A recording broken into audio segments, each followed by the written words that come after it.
जय भोलेनाथ, जय शिव शंकर। आप सब कैसे हो? अच्छे हो ना? अच्छे ही रहना।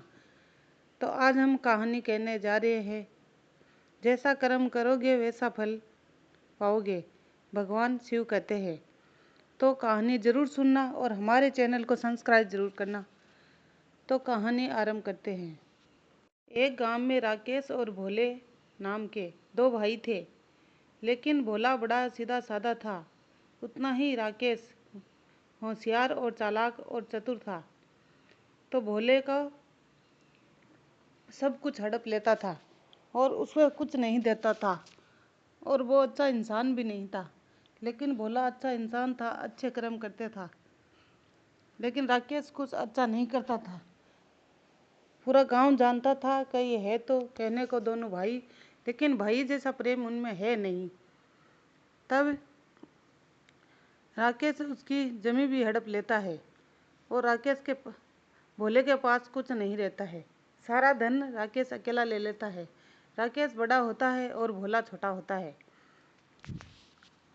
तब भोला देखता है कि मेरी पत्नी इतनी बीमार है और क्या करूं। मैं इतना भी समर्थ नहीं हूं कि इसका इलाज करा सकूं, लेकिन क्या करूं। वो भगवान को याद करता है, हे भोलेनाथ, ऐसा मैं क्या करूं जिससे मेरे पास थोड़े पैसे आ जाए। मैं अच्छा ही कर्म करता हूं हमेशा, फिर भी मेरे साथ बुरा क्यों होता है। सब लोग कहते हैं और यही सुनने को आते हैं, अच्छे कर्मों का फल अच्छा होता है और बुरे का बुरा। लेकिन मेरे साथ ऐसा क्यों हो रहा है। मैं अच्छा कर्म करता हूँ फिर भी मेरे साथ बुरा ही हो रहा है। और मेरे भाई को देखो, कितना पैसा है उसके पास से और कितना आराम से रहता है, लेकिन और कुछ भी अच्छा नहीं करता।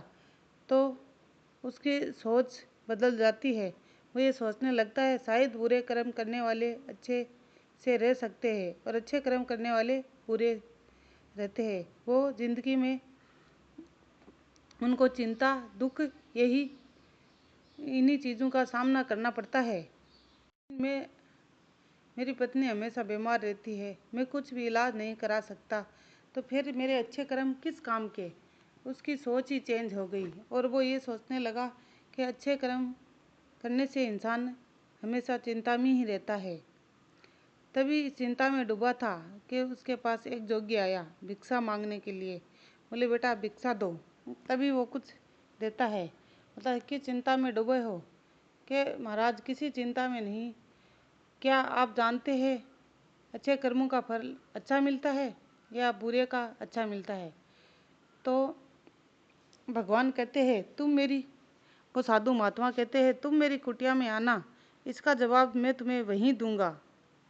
वो जोगी से मिलने उनकी कुटिया की तरफ जाता है और वहाँ से केले खरीद लेता है। रास्ते में उसे बंदर मिलते हैं और वो सोचता है कि ये केले इन बंदरों को दे दूं, लेकिन वो बंदरों को नहीं देता है। वो ये सोचता है कि अगर बंदरों को दे दूंगा तो वो मुझे बताएंगे नहीं अच्छे कर्मों का फल अच्छा कैसे मिलता है, तो मैं उन्हें स्वामी जी को ही दूंगा। वो उनकी कुटिया में जाकर खड़ा हो जाता है। तब वो साधु महात्मा बोलते हैं, तुम्हारे मन में हो ही गया था तो बंदरों को केले खिला देता, लेकिन शायद ये तुम्हारे हाथ से होना नहीं लिखा था, ये मेरे ही हाथ से लिखा था। तब वो कहता है, महाराज ये सब आपको कैसे पता। तब महाराज कहते हैं, मैं तो जोगी हूँ, सब कुछ जान लेता हूँ, सबके मन की बात। तो वो सारे बंदर आते हैं और वहीं वो भोला खड़ा रहता है, लेकिन वो जोगी सारे बंदरों को केले खिला देता है और कहता है जिसके हाथ से कार्य लिखा होता है उसी के हाथ से होता है। तुम्हारी पत्नी कई दिनों से बीमार है, तुम ये सोच रहे हो कि मेरे अच्छे कर्म करने के बावजूद भी वो ठीक क्यों नहीं हो रही और इतनी बीमार क्यों रहती है। लेकिन सबके अपने अपने कर्म होते हैं। तुम्हारे अच्छे कर्म होने से क्या होता, शायद तुम्हारी पत्नी ने पिछले जन्म में कोई ऐसा कर्म किया होगा जिससे वो बीमार है और उसकी सज़ा तुम्हें ही मिल रही है। तुम्हारे अकेले के कर्म नहीं, किसी इंसान के अच्छे कर्म होते हैं, लेकिन घर में और भी इंसान होते हैं, उनके कर्म हमारे कर्मों से जुड़े होते हैं और उनके वजह से ही हम दुख सुख पा सकते हैं। एक इंसान के अच्छे कर्मों से कुछ नहीं होता। घर में बहुत सारे लोग होते हैं, पिछले अगले जन्म भी कर्म भी होते हैं जन्मों के, तो तुम इस चिंता में क्यों डूबे हो कि तुम्हारी पत्नी का इलाज नहीं करा सकता, क्योंकि तुम्हारी पत्नी को ये भोगना ही पड़ेगा। शायद उसके ये ही कर्म होंगे और उसकी वजह से तुम भी चिंता में रहते हो। उसके कर्मों से तुम भी ये भोग रहे हो। तो कर्म हमें खुद ढूंढ लेते हैं, हम कर्मों को नहीं ढूंढते। हम जिसके योग्य होते वो हमें वही काम देता है। तब महात्मा कहता है कि तुम जो भी कर्म करो, मन को इधर उधर भटकाओ मत, अपना सिर्फ कर्म करो, उसी पे ध्यान दो। तब भोला कहता है, महाराज हम क्या करें? जब हम कुछ भी करते हैं तो हमारा मन बहुत सारी जगहों पर भटक जाता है। तो महात्मा कहते हैं, तभी तो उस कर्म का फल तुम्हें नहीं मिलता, क्योंकि हमारा मन कहीं और होता है और हम वो काम कर रहे होते हैं। तो पूरे मन से करो जो भी करना है, तभी तुम्हें फल प्राप्त होगा। कर्म भी करने के लिए नहीं होता, पूरे मन से करोगे तभी अच्छा होगा। लेकिन ऐसे मन भटक रहेंगे, मन भटकेगा और एक ड्यूटी की तरह कर्म करोगे तो उसका फल कैसे मिलेगा? महाराज कोई ऐसा उपाय बताइए जिससे हम कर्म करें तो हमारा मन और दिमाग एक ही जगह पर हो। तब सन्यासी ने उत्तर देते हुए कहा, तुम कोई भी काम करो तभी पूरे मन, धन और प्रेम से करो, तभी तुम्हारा मन एक जगह होगा और वही कर्म तुम्हारा श्रेष्ठ होगा। भोले को साधु महात्मा ने बहुत सारी बातें बताई।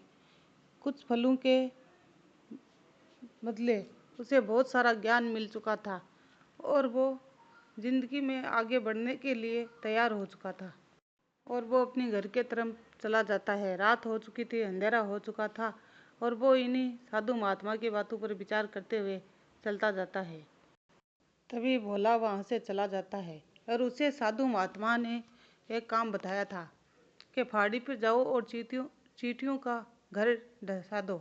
तभी वहाँ जाता है और चींटियाँ अपना घर बना रही होती है और वो एक ही लाइन में चल रही होती है।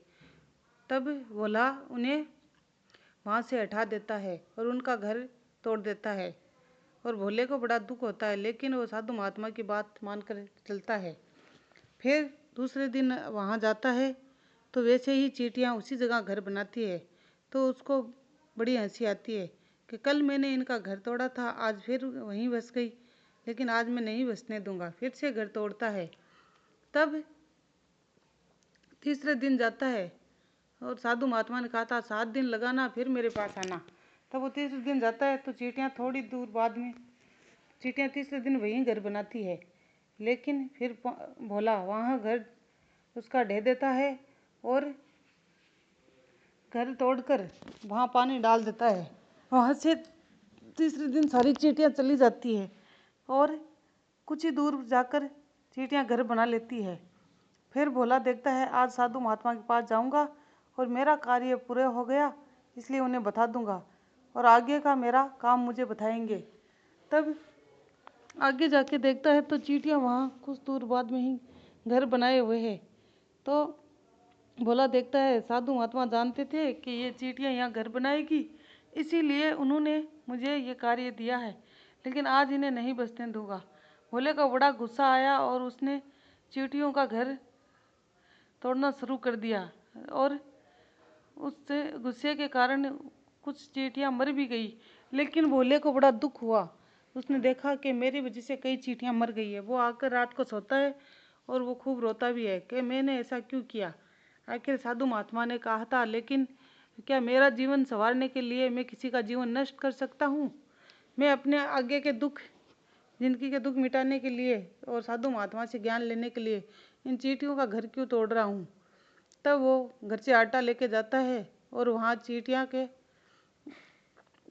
जो लाइन से चलती है उनके ऊपर डाल देता है और फिर आ जाता है। फिर साधु महात्मा के पास जाता है, बोलता है, हे साधु महात्मा, मैं ये सब नहीं कर सकता, रोज रोज चींटियों का घर नहीं तोड़ सकता। मुझे आज बहुत दया आई, आप मुझे आगे का ज्ञान बताओ या मत बताओ, मुझे कोई दुख नहीं है, लेकिन मैं अब उनका घर बार बार नहीं तोड़ सकता, क्योंकि वो बेचारी बनाती है और मैं तोड़ देता हूँ। मुझे अपने दुख के निकलने के लिए दूसरों को दुख नहीं दे सकता। इसलिए साधु महात्मा ने कहा, हाँ यही मैं तुम्हें बताना चाहता था, लेकिन तुम समझ गए, क्योंकि भगवान भी तुम्हें ज़्यादा दुख नहीं दे सकते। तुम अच्छे कर्म कर रहे हो, अच्छे कर्म करते रहो, एक दिन वो ज़रूर देंगे। और कितने दिन तुम्हें दुख देंगे? 3 दिन में तुम्हें चींटियों पर जैसे दया आ गई तो भगवान को भी तुम पर दया आ जाएगी और तुम्हारे अच्छे कर्मों का फल भगवान तुम्हें ज़रूर देंगे। और जो बुरा कर्म करता है उसे भी भगवान ज़रूर फल देते हैं। उसको उसका फल बिगड़ा हुआ होता है, तुम्हारा सुधरा हुआ होगा, लेकिन भगवान तुम्हारी तरफ ज़रूर देखेंगे। ऐसा करके भोलेनाथ उन्हें दर्शन देते हैं और कहते हैं तुम आज से सारे दुख से दूर हो जाओगे, जाओ, ये मेरी है आशीर्वाद है। तभी भोला इतना खुश हो जाता है और कहता है साक्षात भगवान आपने मुझे दर्शन दिए, मैं तो धन्य ही हो गया। बोले हाँ, तुम्हारी सारी परीक्षाएं खत्म हो गई और तुम्हारे अच्छे कर्म अब शुरू हो गए और तुम्हारी बीवी के बुरे कर्म भी खत्म हो गए। तो अब से तुम्हारी जिंदगी में सुख ही सुख है।